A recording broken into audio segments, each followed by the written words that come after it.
Good morning mga lods. Ayun mga lods oh. Yung mga tingmarang na parang langka. Yun oh. Boynas na mga lods. Yan oh. Sobrang lalaki mga lods. Ito yun mga lods ay ano to. Parang bukas pa to kabilang araw mahinog. Ito po yung mga lods. Hinog na po to mga lods. Tignan yung mga lods oh. Parang mga langka oh. Lalaki. Sabi. Tignan mo oh.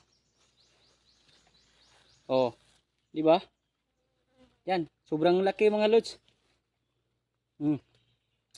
Buenas na naman tayo. Pagpunta natin dito, silip natin sa sa ating tanim. Ito yung bumungad. Ang lalaki mga lods. Yan oh. Halos dalawang dangaw natin mga lods. Siguro kayong itong tatlo